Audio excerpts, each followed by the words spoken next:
let me tell you what happens in the brain of somebody who has a bipolar Exactly. illness, ठीक है? Yes, please. Now the brain is a bit like a battery, as I see it, and it's also a bit like a computer, ठीक है? जी sir.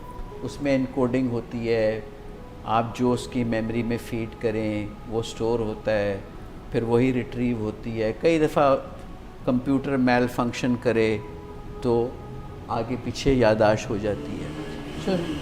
So they are what we call neuronal circuits होते हैं जी sir. Brain में. बिल्कुल.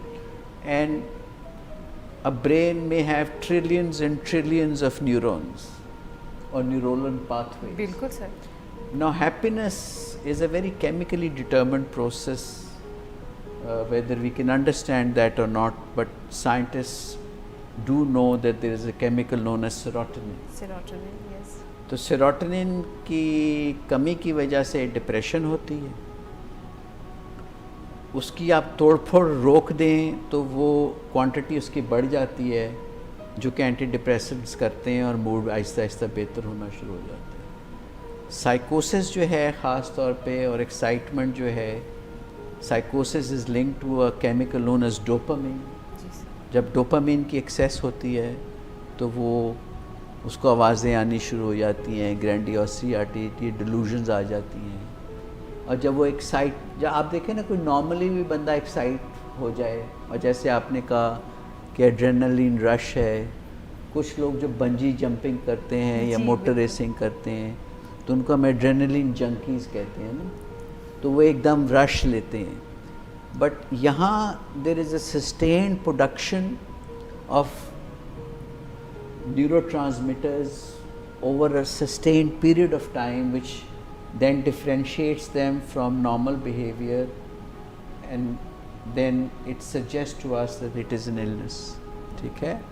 तो ये chemicals वही हैं जो brain में मौजूद हैं, लेकिन इनका imbalance है, to put it very simply, and that is where we think that there is a definite role for treatment, which can then correct this neuronal imbalance. तो अर्ली ऑन हम ये बात कर रहे थे कि कई दफ़ा सेरोटोनिन का एक्सेस हो जाए. तो एक मेरा इतना पढ़ा लिखा मरीज़ तो नहीं था, but he was a very very wise person. तो वो मुझे बता रहा था, उसको चूँकि कई रिलैप्सेस हो चुके थे इस बीमारी के before I was able to see him. तो he used to very clearly come and say to me, doctor साहब बल्ब इस तरह है जिहदे वोल्टेज बहुत ज़्यादा आ रही है, मैं बहुत ज़्यादा चमक रहे हैं, मैं बहुत तेज़ी नाल सोच रहे हैं, मैनू बहुत अच्छे अच्छे ख्याल आ रहे हैं, मैं बड़े प्लान्स बनाए ने कि बिजनेस में इन्होंने मैं एक्सटेंड कर लेना है. So and some of the other phases he would say कि डॉक्टर साहब एन जी एज में बिल्कुल वोल्टेज घट गई है, कुछ राह नज़र नहीं आ रहा, कोई रास्ता नज़र नहीं आता, सोच मायूसी है, उदासी है. सो I thought that was a very, very good way to have explained things, you know. The whole spectrum. Absolutely.